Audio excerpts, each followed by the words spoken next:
I've talked to parents whose children are 10, 12, and they talk about that moment when they found out there was something wrong with their child, and they still break out in tears. How would you feel if doctors told you your son was mentally retarded? He would never function beyond the level of a 6-year-old. His outlook bleak. I was devastated. How far would you travel if there was only one place that held the key to unlocking your child? There's no other option. You know, you do what you can for your children, and if it means that I have to drive 500 miles in a day, I'll drive 500 miles. What would you do if the services your child so desperately needed all but vanished because of a rising plague of budget cuts, where therapies for an endless list of disabilities are reduced to minutes when a child needs hours? It's an era where the need grows fast, but the wait lists grow faster. These kids need this, and if they get it, they're able to do amazing things like go to college and have lives. But if they don't get it, they're going to be in special ed their whole life. It's a system that unexpectedly became overburdened because autism came out of nowhere. With a child diagnosed every 20 minutes, it's turning parents' lives upside down. They don't know if their child's ever going to talk. They don't know they just don't know. It's like a total unknown for them. And they don't know where to go, and they don't know what to do, and it's very hard. But for those who have walked through Charlene Sigmund's doors, the fears of knowing where to go and what to do have all but gone away. For inside these walls is a place where milestones never thought possible are being achieved, and the stories of success are nothing short of miracles. They provided him such a great start on his life, and that's immeasurable. I don't know how you pay that back. In 2001, inside their rented Pleasanton home, Charlene and Mitch Sigmund created Happy Talkers, a one-on-one and one-of-a-kind speech immersion program. Every room was transformed to serve the kids, even to the point that this family of 4 all lived in the master bedroom. Happy Talkers quickly grew from 4 kids a week to 120. But there was a problem that no one addressing a need so great should ever face.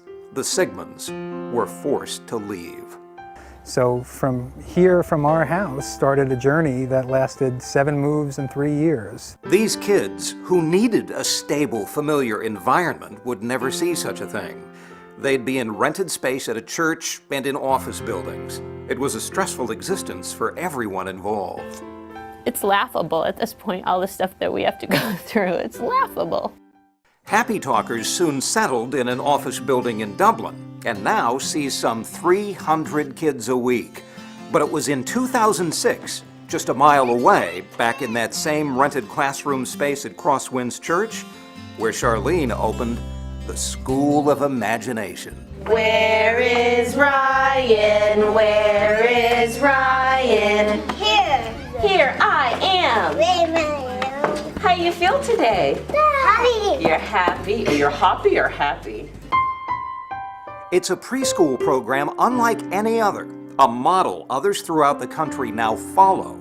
It's a one-stop shop where therapists come into the classroom so parents don't have to drive all over for therapy. Here, there's one goal: to get kids with special needs ready for kindergarten. Of all the stories of success over the years, it's the story of little Luke Sanchez, Happy Talker's first student, that is nothing short of amazing. He didn't seem to be advancing as quickly. Mom Sabrina was told Luke would never read past 2nd grade level. At 4.5, he spoke like a 2-year-old.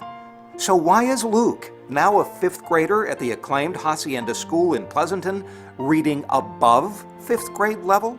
Overhead of a pair of eagles work the shoreline looking for fish. Yeah, not only does he read English, he is taking Chinese and Spanish. So I don't know any Mandarin, but he certainly does. So it blows people away when we go to a Chinese restaurant and he starts talking to folks. All right, what about a 90-degree angle? What is that? Luke is now a class tutor, an active and courageous kid who's a star on his Little League team. Charlene immersed him in a host of therapies and he flourished. Doctors had it wrong. And he started finding joy and lighting up and being able to put a couple of sentences together, and his world was just before him. A child that has a diagnosis of a drool bag and being tied into a chair, this is not who Luke is.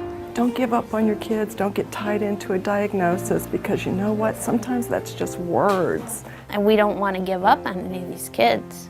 If I can't do it, we'll figure out who can. And that's actually what I tell the parents when they come in. If I can't help you, I'll find out who can.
In the sky are also on the faces of people passing by. I see friends shake